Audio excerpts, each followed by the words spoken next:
रुख करते हैं आज की ताजा खबरों की ओर।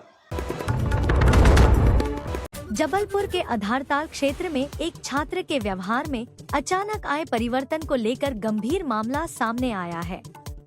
शिकायतकर्ता सत्यनारायण शर्मा के अनुसार नीट की तैयारी कर रहा उनका बेटा Neelam Sharma Saint Xavier school के दौरान एक शिक्षिका और कुछ धार्मिक पदाधिकारियों के संपर्क में आया, जिसके बाद उसके व्यवहार में बड़ा बदलाव देखा गया। पिता का आरोप है कि बेटे ने घर में देवी देवताओं की तस्वीरें फाड़ दी और एक मूर्ति भी तोड़ दी। परिवार द्वारा चर्च जाने से रोकने पर छात्र के आक्रामक होने की भी शिकायत दर्ज कराई गई। पिता सत्यनारायण शर्मा अंतर्राष्ट्रीय हिंदू परिषद की पदाधिकारी प्रीति धंधारिया के साथ आधारताल थाने पहुंचे और स्कूल से जुड़े व्यक्तियों के विरुद्ध कार्रवाई की मांग की। पुलिस ने मामला दर्ज कर लिया है और सभी आरोपों की जांच शुरू कर दी है। अधिकारी फिलहाल घटनाओं की तथ्यात्मक पुष्टि में जुटे हैं। एक मिनट और आगे कर लूँ। एक मिनट आईडी एक सी रखना है। जी बताएं। मेरे पुत्र नीलम शर्मा द्वारा घर की फोटो को फाड़ना, हम लोगों को तारीफ करना कि आप भी क्रिश्चियन बन जाओ। हमारा पुत्र जो है 2 फादरों के संपर्क में और एक मैडम के संपर्क में था, उनसे प्रेरित होकर के यह कृत्य उसने किया। कौन है ये, कहाँ का है? बालक हमारा है। क्या नाम है आपके बालक का? नीलम शर्मा नाम है। किसके द्वारा किया जाता है जी? 2 फादर, उनका नाम नहीं मालूम मेरे को, और एक मैडम है, उनके द्वारा उसको प्रेरित किया जाता है ईसाई बनने के लिए। वो रोज़ चर्च जाता है और एक दिन चर्च जाने के लिए मैंने रुका, वो दरवाज़ा लगा दिया, ताला लगा दिया और साइकिल की ताला लगा दी, उसको भी तोड़ करके वो जो है साइकिल। कौन से चर्च जाता है?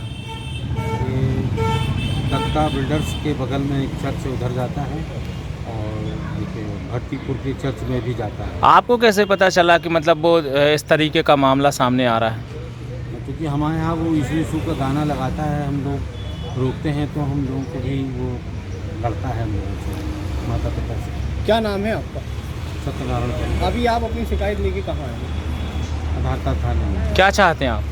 हम चाहते हैं कि हमारा बच्चा क्रिश्चियन धर्म में कन्वर्सन ना हो। हमारा बच्चा हमारे हिंदू धर्म में है, हम ब्राह्मण। एक और बता दो, एक मिनट। सर, एक आधारताल थाना क्षेत्र का मामला है। माता पिता ने अपने बेटे को लेकर के वो सेंट जेवियर स्कूल में पढ़ता था, तो फादर और महिला शिक्षिका के संपर्क में आने से वो देखिए, इस संबंध में थाना आधारताल से जो जानकारी प्राप्त हुई है वो ये है कि ये जो बच्चा है वो ट्यूशन पढ़ाने एक लेडी टीचर आती थी और उसी से प्रभावित होकर संभवतः उसने इस तरह की कुछ बातें की हैं और उसी को लेके माता पिता चिंतित थे और वो चाहते हैं कि बच्चे की काउंसलिंग जो है पुलिस के माध्यम से हो जाए, उसी दिशा में प्रयास किया जा रहा है।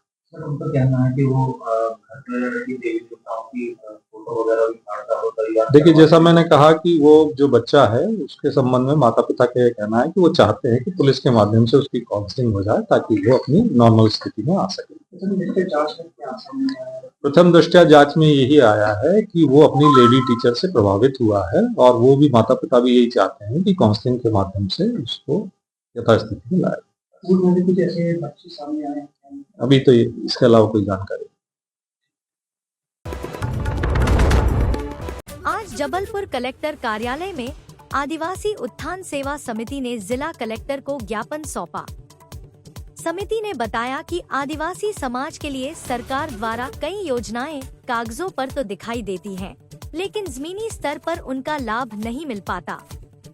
आज भी आदिवासी परिवार रहवासी पट्टों के लिए संघर्ष कर रहे हैं। इसके साथ ही आदिवासी बस्तियों में नाली, सड़क और अन्य मूलभूत सुविधाओं की भारी कमी है। इन समस्याओं से नगर प्रशासन को कई बार अवगत कराने के बावजूद कोई ठोस कार्रवाई नहीं की गई। समिति ने स्पष्ट कहा कि प्रशासन की अनदेखी से आदिवासी समाज निराश है। ज्ञापन के माध्यम से चेतावनी देते हुए समिति ने कहा कि यदि प्रशासन ने आदिवासियों को उनकी मूलभूत सुविधाओं से वंचित रखना जारी रखा, तो आने वाले चुनाव में संपूर्ण आदिवासी समाज मतदान का बहिष्कार करेगा। यही उनका मूल मंत्र होगा। महाराजपुर कमानिया से हम लोग आए हुए हैं, जो कि वहाँ पे बहुत सारी परेशानी को झेलना पड़ रहा है हम लोगों को। ना तो पानी है, ना ही गंदगी दूर की जा रही है, और पट्टा वट्टा तो हो ही नहीं रहा है। पानी की समस्या सबसे ज़्यादा है, ना कि पाइपलाइन है, ना ही पानी की कोई ऐसी सुविधा है। हैंडपम्प है तो बहुत दूर है, जो कि पानी उससे आ भी नहीं रहा है। तो हम लोग चाह रहे हैं कि जल्दी से जल्दी उस चीज़ की सुनवाई की जाए, तो पानी हम लोग को मिलने लगे और गंदगी दूर जाए। जी, श्याम नगर कमानिया के पास है, महाराजपुर। आपका नाम? ज्योति गोटिया। हाँ, नमस्कार। आदिवासी उत्थान महासंघ से मैं राजू खतेर, उपाध्यक्ष। और हम लोगों ने करीब 1 मंथ से शिविर लगाया हुआ था, जिसमें हम लोगों ने पाया कि वहाँ पे जो आदिवासी रहते हैं महाराजपुर कमेटी हॉल पे, तो वहाँ पे अनेकों समस्या में एक समस्या, मूलभूत समस्या ये पाई गई कि वहाँ पे जो आदिवासी रहते हैं उनके पट्टे नहीं मिले हैं। उनके पट्टों के लिए आज ज्ञापन दिया गया, और उनके जो आसपास के जो नालियाँ हैं वो भी बहुत ख़राब है। कई बार एसडीएम और वहाँ के नगर निगम लोगों को सूचना दी गई, लेकिन अभी तक नालियाँ और मतलब जो साफ़ सफाई है वहाँ पे प्रॉपर नहीं होती है, जिससे गंदगी की वजह से बीमारी हो रही है। और वहाँ पे पानी की भी बहुत समस्या है, जो कि आए दिन कुछ ना कुछ दुर्घटनाएं होती रहती हैं। इसके लिए भी हमने सूचना दी थी, इसके लिए भी ज्ञापन दिया था, लेकिन विगत 1 महीने से कोई भी कार्रवाई नहीं हुई है, और कोई भी उस पर कोई जांच पड़ताल भी नहीं हुई, ना कोई पूछताछ हुई है। और आदिवासी आज भी वो उस मूलभूत सुविधाओं को इतने वर्षों होने के बाद भी मूलभूत सुविधाओं के लिए तरस रहा है, जबकि नगर निगम एरिया है, शहर का एरिया, जब पास के एरिया में ये हालात है तो गांव दराज में, दूर दराज में क्या हालात होंगे ये आप सभी लोग जान सकते हैं। इसी को हम सूचना देने के लिए और ज्ञापन के माध्यम से आदिवासी लोगों ने ये योजना बनाई कि हम उनको एक बार सूचना देते हैं। अगर फिर भी नहीं होता है तो आने वाले चुनाव में हम वोट का बहिष्कार करेंगे। ये आदिवासियों का मूल मंत्र होगा आने वाले। जबलपुर के तेवर क्षेत्र में रहने वाली एक पीड़ित महिला के साथ बड़ी धोखाधड़ी का मामला सामने आया है। महिला मुन्नी बाई के अनुसार दबंग राजेश जायसवाल और उसके परिवार ने जमतरा में करीब 1.25 एकड़ जमीन 92 लाख रुपए में खरीदी। रजिस्ट्री के समय 42 लाख रुपए नगद दिए गए और शेष 50 लाख रुपए का चेक मुहैया कराया गया। लेकिन जब महिला ने बैंक में चेक लगाया तो उस पर स्टॉप पेमेंट पाई गई। महिला और उसके बेटे हिम्मत पटेल ने जब शेष राशि की मांग की तो आरोपियों ने उन्हें जान से मारने की धमकियां देना शुरू कर दिया।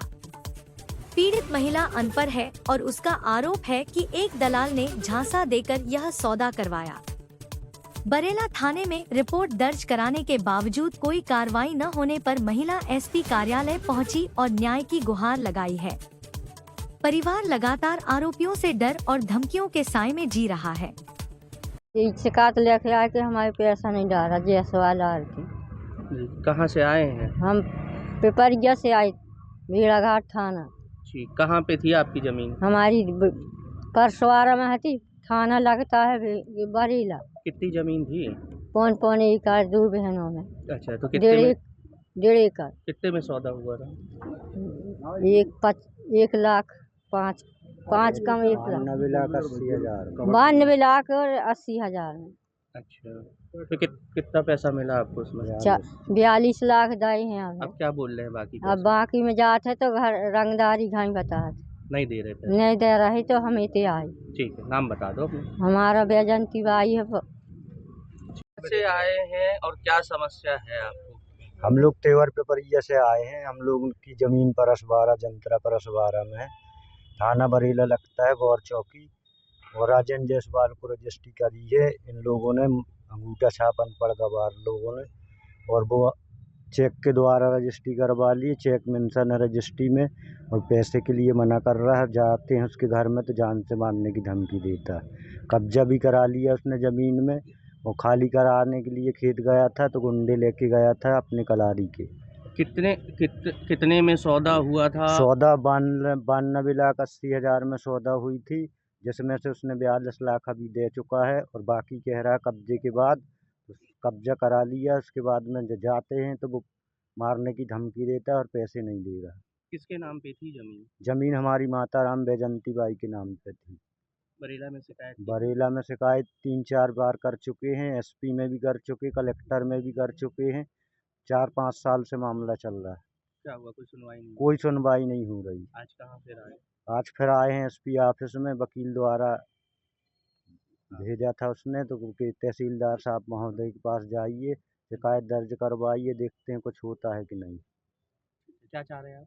हम लोग ये चाह रहे हैं कि हम लोगों की जो ज़मीन बिकी है वो हमारा ब्याज सहित पैसा दे दे, जो रोका है 4-5 साल से, बस हम लोग कुछ नहीं चाहते। और नाम आपका? नाम हमारा हिम्मत सिंह पटेल।